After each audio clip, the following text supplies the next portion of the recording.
नमस्कार दोस्तों, मैं शिव कुमार वर्मा। मेरा चैनल एस कुमार। आज मैं भारत के संविधान का राज्य विधानमंडल टॉपिक लेकर के आया हूँ। राज्य विधानमंडल का निर्माण राज्यपाल, विधान परिषद और विधानसभा से होता है। विधान परिषद जिन राज्यों में नहीं होती है उनमें राज्यपाल और विधानसभा से राज्य विधानमंडल का निर्माण हो जाता है। ये ध्यान रखिएगा, ठीक। राज्य विधानमंडल का उल्लेख अनुच्छेद 168 में, राज्यपाल का उल्लेख अनुच्छेद 153, विधान परिषद का उल्लेख अनुच्छेद 169 में और विधानसभा का उल्लेख अनुच्छेद 170 में। हम राज्यपाल की सबसे पहले बात करेंगे। राज्यपाल अनुच्छेद 153 कहता है प्रत्येक राज्य का एक राज्यपाल होगा। एक राज्यपाल एक से अधिक राज्यों की का प्रतिनिधित्व कर सकता है, ये व्यवस्था की गई है। यानी एक राज्यपाल एक से अधिक राज्यों के कार्यभार को संभाल सकता है। हाँ, जब ये एक से अधिक राज्यों का कार्यभार संभाल रहा होगा तो इसके वेतन भत्ते उसी हिसाब से निर्धारित किए जाएंगे, ठीक। राज्यपाल की नियुक्ति राष्ट्रपति करता है, तो ध्यान रखिएगा, राज्यपाल की नियुक्ति राष्ट्रपति करता है। राज्यपाल का कार्यकाल 5 साल होता है। 5 साल के पहले कभी भी राज्यपाल राष्ट्रपति को संबोधित इस्तीफा दे सकता है या संविधान का उल्लंघन करने पर इस पर महाभियोग जैसी कोई प्रक्रिया नहीं आती। राष्ट्रपति जब चाहे तब इन्हें हटा सकता है, ठीक। ये व्यवस्था है। अच्छा, इनकी योग्यता की बात करते हैं। योग्यता, इनकी योग्यता क्या होगी? भारत का नागरिक हो, पहली योग्यता भारत का नागरिक होना, ये सब में अनिवार्य है, ठीक। दूसरी योग्यता 35 वर्ष की आयु का हो।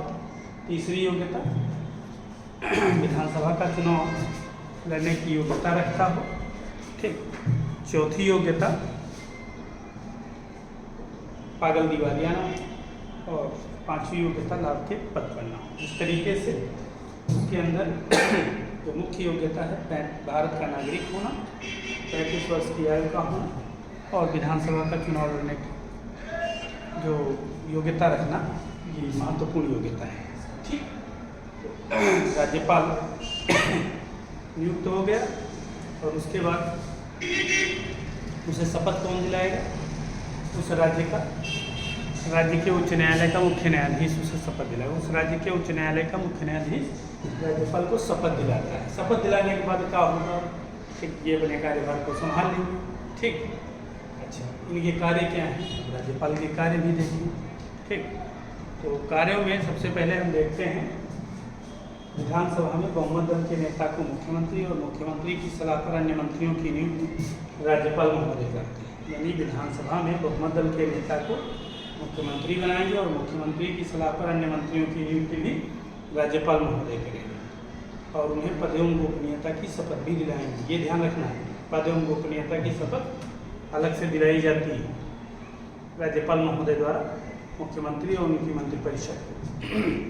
हाँ, ये अलग की बात है, ठीक, कि 91वां संविधान संशोधन 2003 के द्वारा मंत्रियों की संख्या मुख्यमंत्री सहित 15% से अधिक नहीं हो सकती। ये ध्यान रखने वाली बात है। फिर उसके बाद और किसकी नियुक्ति करेगा?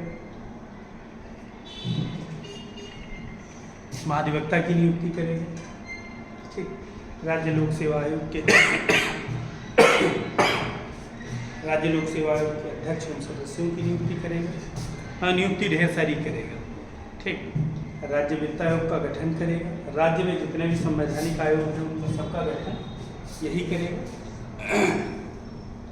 और ये गठन तो करेगा, लेकिन अपनी सलाह के लिए जो मंत्रिपरिषद गठित करता है उसी की सलाह पर ये सब कुछ करेगा, ठीक। इसके नियुक्ति संबंधी कार्य होगा। अब उसके बाद इसका विधायी कार्य आता है। विधायी कार्य क्या है? विधानसभा की बात चल रही है। विधानसभा जब चुनाव हो जाता है,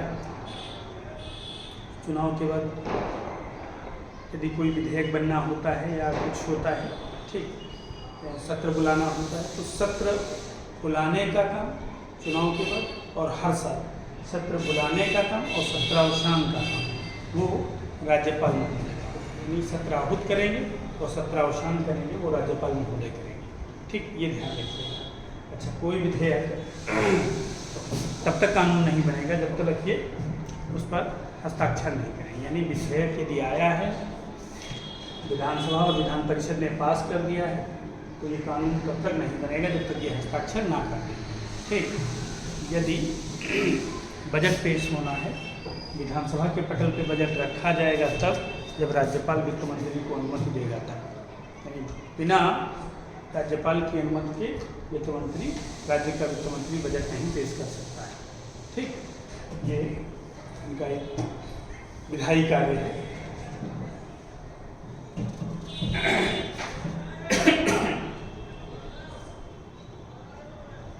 अब बात करते हैं अध्यादेश जारी करने की शक्ति।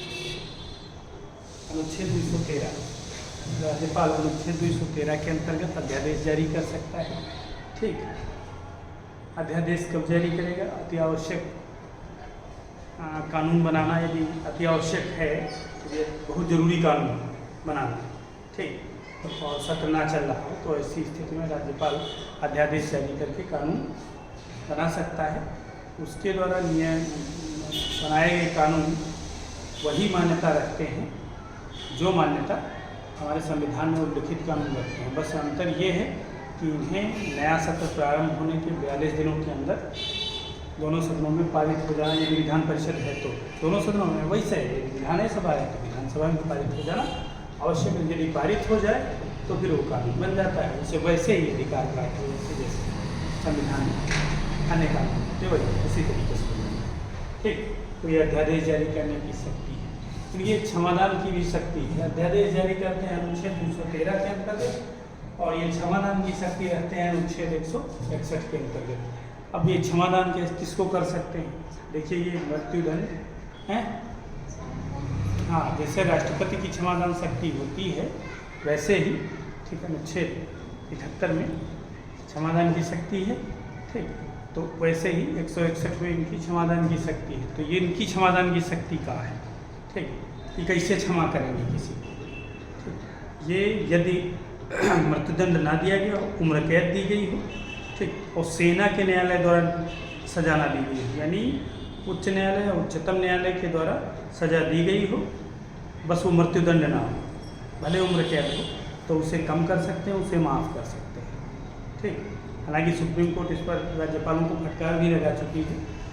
वो एक आंध्र प्रदेश का मामला था, कुछ कांग्रेस के नेता थे, अब बहुत दिन हो गया है, तो उनको उनकी सज़ा कम कर दी थी, तब इस पर फटकार लगाया था। अभी राजीव गांधी के हत्यारों को वो जयललिता अम्मा ने छोड़ दिया था, अम्मा का नाम सुना होगा, उन्होंने छोड़ दिया था, तो उसको लेकर के विवाद हुआ था। तो सुप्रीम कोर्ट ने कहा था इसे नहीं छोड़ा जा सकता।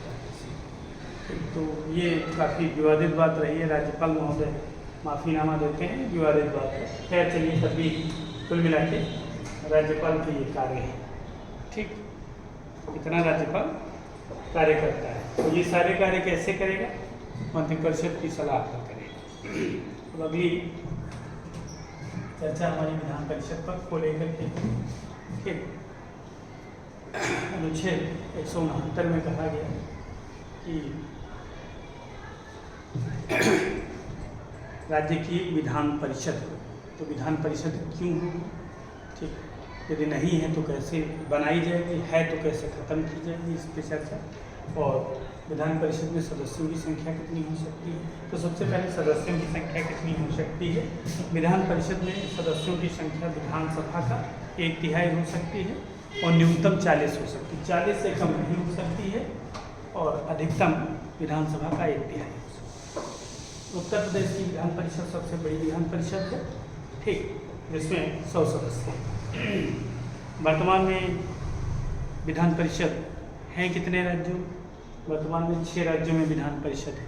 उत्तर प्रदेश तो आपको पता है कि उत्तर प्रदेश में विधान परिषद है। उत्तर प्रदेश के पास में बिहार है, बिहार में भी पता है कि आपको विधान परिषद है। ठीक, उसके बाद तेलंगाना है, आंध्र प्रदेश है, महाराष्ट्र है, कर्नाटक।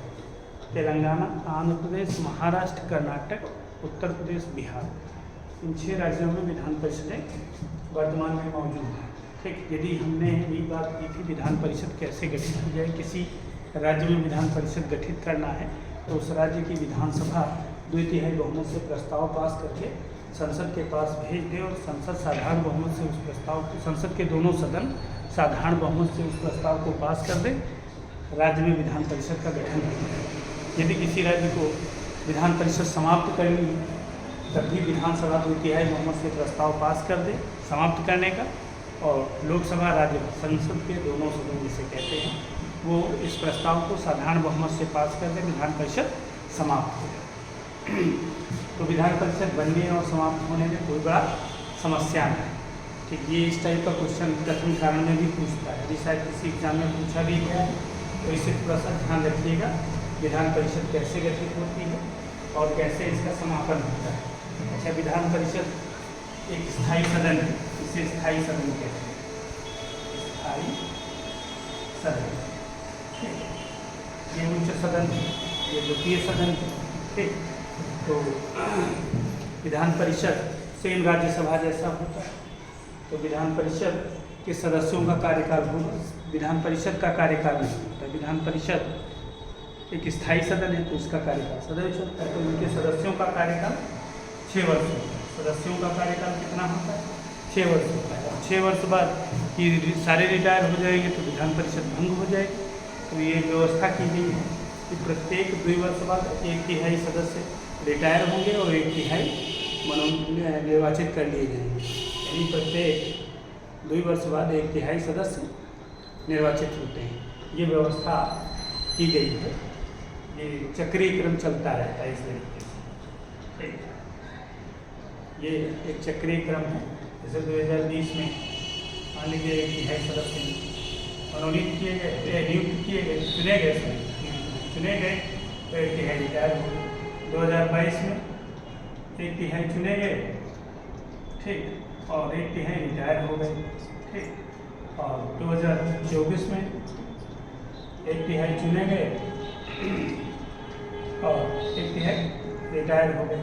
ठीक, फिर जब अब अगला 2026 आएगा, ठीक, तो 1/3 चुने जाएंगे। ये वो भी सदस्य हो सकते हैं जो पहले चुने गए थे और ये पुराने वाले रिटायर हो जाएंगे। ये एक सिस्टम चलता रहता है। प्रत्येक 6 वर्ष बाद एक सदस्य का नंबर आता है।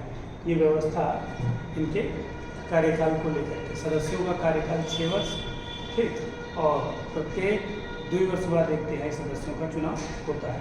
हाँ, इतना है कि कोई भी सदस्य दोबारा नहीं चुना जा सकता है, ये व्यवस्था की गई है। अच्छा, ये इनकी कार्यकाल हो गया। अब योग्यता में क्या है? भारत का नागरिक हो, 30 वर्ष की आयु का हो, पागल दिवालिया ना हो, लाभ के पद पर ना हो, ऐसा व्यक्ति विधान परिषद की सदस्यता रखने की मतलब चुने जाने योग्य होता है। यानी जो व्यक्ति भारत का नागरिक होगा, 30 वर्ष की आयु का होगा, पागल दिवालिया ना होगा, लाभ के पद पर ना होगा, वो विधान परिषद का सदस्य चुने जाने की योग्यता रखेगा। अच्छा, विधान परिषद के सदस्य कैसे चुने जाते हैं इस पर बात करते हैं थोड़ा सा।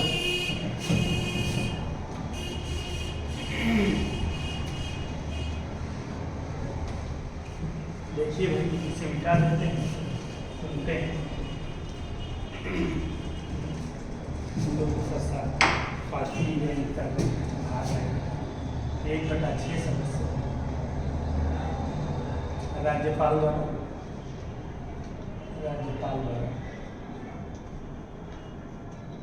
मनोनीत, ये मनोनीत होंगे।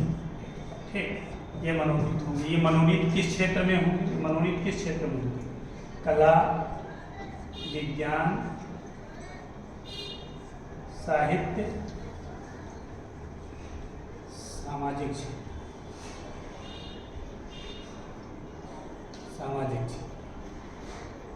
कला, विज्ञान, साहित्य, सामाजिक क्षेत्र से ही मनोनीत हो सकते हैं।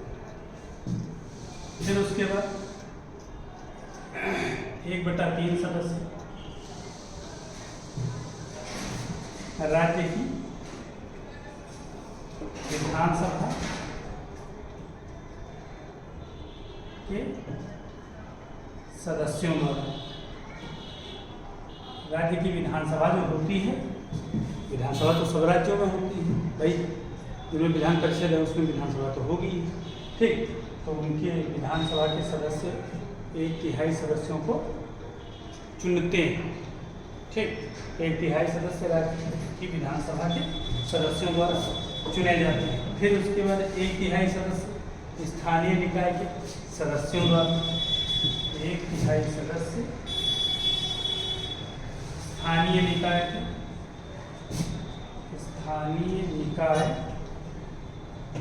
के सदस्यों द्वारा। ठीक, सदस्यों द्वारा, स्थानीय निकाय के सदस्यों द्वारा चुने जाएंगे। अब फिर 1/12 सदस्य स्नातकों द्वारा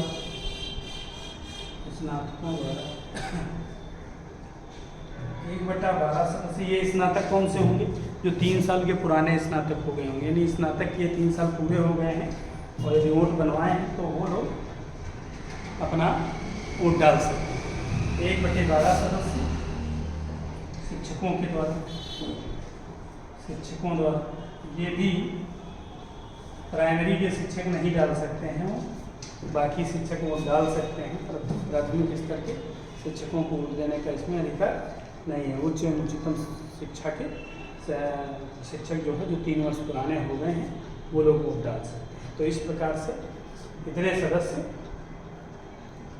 राष्ट्रपति वो विधान परिषद में इतने सदस्य निर्वाचित किए जाते हैं। 1/6 सदस्य राज्यपाल द्वारा, कला विज्ञान साहित्य एवं सामाजिक क्षेत्र से, 1/3 सदस्य राज्य की विधानसभा के सदस्यों द्वारा, 1/3 सदस्य स्थानीय निकाय के सदस्यों द्वारा, 1/12 सदस्य स्नातकों द्वारा, 1/12 सदस्य शिक्षकों द्वारा। अब इनका योग 1 आ जाए तो ये सही है। ठीक, इनको जोड़ दीजिएगा, इनको 1/6 हो जाएंगे, 1/6 1/6 जोड़ लीजिएगा, 1/3 हो जाएंगे, और 1/3 3 बार जोड़ लीजिएगा, 1 आ जाएगा। तो हमारा सही हिसाब है। ठीक, ये इनका निर्वाचन हो गया। अब विधान परिषद कार्य क्या करती है? विधान परिषद जब चुन करके आते हैं तो ये अपने में से विधान परिषद का सभापति और एक उप सभापति दोनों का निर्वाचन करते हैं अपने सदस्यों में से। ठीक, यानी इनके सदस्य अपने में से एक विधान परिषद का सभापति और एक विधान परिषद का उप सभापति का निर्वाचन करते हैं। ये ध्यान रखना है, क्योंकि राज्यसभा में उपराष्ट्रपति पदेन सभापति होता है, इसमें कोई पदेन वदेन वाला सिस्टम ना है, क्योंकि इसमें उपराज्यपाल है क्या, इसमें तो राज्यपाल ही है। तो यानी अब सभापति की ज़रूरत लगेगी तो वो इसमें से निर्वाचित किया जाएगा इन्हीं सदस्यों में से। ठीक, तो ये ध्यान रखना है। फिर उसके बाद साधारण विधेयक हो, चाहे धन विधेयक हो, चाहे साधारण विधेयक हो, चाहे विशेष विधेयक हो, विधान परिषद को बहुत बड़ा अधिकार ना होता है। पहली बार कोई विधेयक आएगा इनके वहाँ, यदि वापस कर दिए तो यदि पहली बार आया और 3 महीने तक ना पास किए, ठीक, तो वो पास मान लिया जाएगा। लेकिन यदि इन्होंने वापस किया है तो दूसरी बार फिर वो बना करके आया है, तो 1 महीने के अंदर यदि ये पास कर दिए तो ठीक है, ना पास किए तो अपने मन से पास मान लिया जाएगा, ये दोबारा ना लग सकते। इनके पास बड़ी समस्या होती है। ये सिर्फ नाम मात्र का सदन है, ये सत्ता कोई बहुत अच्छी ना है, लेकिन ये कला विज्ञान साहित्य एवं सामाजिक क्षेत्र के लोगों का वर्चस्व जब होता है तो अपनी सलाह वो अच्छी सलाहें देते हैं विधान परिषद में। ठीक, इससे हमारा आगे मार्ग प्रशस्त होता है।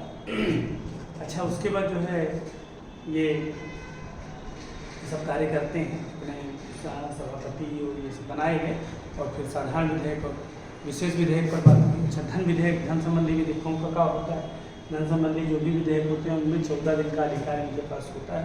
यानी विधानसभा ने पास किया है, 14 दिनों के अंदर इन्होंने पास कर दिया तो पास, नहीं तो ना पास, ये व्यवस्था है। तो ये हो गया आपका विधान परिषद। ठीक, इस समय विधान परिषद 6 राज्यों में है, ये ध्यान रखिएगा। और विधान परिषद के सदस्यों की संख्या अधिकतम कितनी हो सकती है हमने बताया, उस राज्य की विधानसभा का 1/3, और न्यूनतम कितनी हो सकती है 40। ये भी ध्यान रखिएगा। हमने बताया 6 राज्यों में विधान परिषद है। उत्तर प्रदेश बिहार में है, महाराष्ट्र कर्नाटका में है, ठीक, और महाराष्ट्र कर्नाटका, आंध्र प्रदेश तेलंगाना, महाराष्ट्र कर्नाटका, उत्तर प्रदेश बिहार, इनमें है। और ये आपकी विधान परिषद। ठीक, तो ये आपकी समझ में हमें उम्मीद है आ गया होगा। बस इतना याद रखिएगा, विधान परिषद के सदस्यों का जो कार्यकाल होता है वो 6 वर्ष होता है। सदन स्थायी है। और सदस्यों की योग्यता के बारे में बात करेंगे तो 30 वर्ष की आयु का होना आवश्यक होता है। ठीक, ये बताइए योग्यता बताए कि ना बताए? अभी ना बताए। अच्छा, योग्यता जान लीजिएगा। भारत का नागरिक हो, 30 वर्ष की आयु का हो, ठीक, लाभ के तत्पर ना हो, पागल दिवालिया ना हो, ऐसा व्यक्ति विधान परिषद का सदस्य चुने जाने की योग्यता रखती होगी।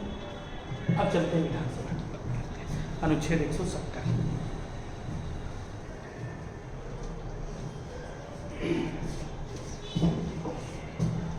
हमें उम्मीद है कि खत्म कर लेंगे, थोड़ी देर लगेगा, बस आप लोग थोड़ा धैर्य बनाए रखें, खत्म हो जाएगा।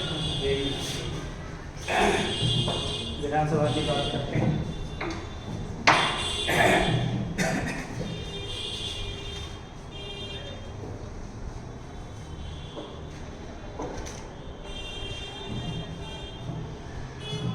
ये लोकप्रिय सदन है, जनता का सदन है। इसे निम्न सदन भी कहते हैं, निम्न सदन भी कहते हैं, लोकप्रिय सदन कहते हैं, जनता का सदन जनता द्वारा चुने जाते हैं। ठीक, इसे प्रथम सदन भी कहते हैं। तमाम नाम है विधानसभा है। ये अस्थायी सदन है। इस सदन का कार्यकाल और सदस्यों का कार्यकाल तो 5 वर्ष होता है। 5 वर्ष कार्यकाल होता है। ठीक, ये ध्यान रखिएगा। 5 वर्ष के पहले भी सदन भंग हो सकता है, सदस्य इस्तीफा दे सकते, सब कुछ हो सकता है। ठीक, ये आपको ध्यान रखना है। अच्छा, इनके सदस्यों का चुनाव प्रत्यक्ष रूप से जनता द्वारा होता है। जनता द्वारा जब चुन करके सदस्य आते हैं, मान लीजिए चुन करके आए तो सारे सदस्य चुन करके आएंगे तो सदन में बैठेंगे। सदन में जब बैठेंगे तो उन सदस्यों में से जो सदस्य चुन करके आए हैं, जो वरिष्ठतम सदस्य होगा उसे प्रोटेम स्पीकर बनाया जाएगा। वरिष्ठतम का मतलब उम्र से ना होता है, जो सबसे अधिक बार चुना गया है वो वरिष्ठतम कहलाता है। तो उसे प्रोटेम स्पीकर बनाया जाएगा और उसे पुराना मतलब पिछली विधानसभा, यानी हम यदि अपने वहाँ की बात करें तो 17वीं विधानसभा का स्पीकर जो है वो इनको नए प्रोटेम स्पीकर को शपथ दिलाया। ठीक, शपथ दिला, शायद रमापति का नाम है, रमापति शास्त्री, तो प्रोटेम स्पीकर बनाए गए थे। रमापति शास्त्री जी ही बनाए गए थे। ठीक, और उनको हृदय नारायण दीक्षित हैं, 17वीं लोकसभा के जो स्पीकर थे, उन्होंने शपथ दिलाई थी। उसके बाद जो है स्पीकर बनने के बाद रमापति शास्त्री ने प्रोटेम स्पीकर बनने के बाद उन्होंने सारे सदस्यों को शपथ दिलाई। शपथ दिलाने के बाद क्या होता है, फिर जो है स्पीकर पहले अब सारी व्यवस्था होगी। ठीक, व्यवस्था में मुख्यमंत्री चुना जाए तो राज्यपाल बहुमत दल के नेता को मुख्यमंत्री और मुख्यमंत्री की सलाह पर अन्य मंत्रियों की नियुक्ति करेगा और मंत्रियों की नियुक्ति के जस्ट बाद एक स्पीकर चुना जाएगा। और स्पीकर सदैव सत्ता पक्ष का होता है, क्योंकि बहुमत जिसका होगा उसी का स्पीकर रहेगा। और क्या बोलते हैं, डिप्टी स्पीकर तो उपाध्यक्ष, उपसभापति है उपाध्यक्ष, यहाँ उपाध्यक्ष कहेंगे। डिप्टी स्पीकर जो है वो सदैव जो है विपक्ष का होता है। ये व्यवस्था है, लेकिन वर्तमान में तो कोई डिप्टी स्पीकर रहता ना है। जब 1 साल बचता है चुनाव को तो डिप्टी स्पीकर बनता है। तो ये व्यवस्थाएं कुछ ऐसी चलती रहती। खैर, तो विधानसभा में स्पीकर हो गए, डिप्टी स्पीकर हो गए, ठीक, मुख्यमंत्री हो गए, मंत्रिपरिषद हो गई। ठीक, अच्छा, अब सत्र बुलाने का काम कौन करेगा? सत्र बुलाएगा, चाहे इनका हो चाहे इनका हो, बुलाएगा राज्यपाल, यानी सत्र आहूत करेगा राज्यपाल और अवसान भी राज्यपाल करेगा। दोनों काम राज्यपाल ही करेगा। यानी सत्र को बुलाएगा राज्यपाल और मिटाएगा राज्यपाल, दोनों काम राज्यपाल। लेकिन यदि सत्र को स्थगित किया गया है तो वो स्पीकर उसके लिए रिस्पॉन्सिबल होता है। ये व्यवस्था है।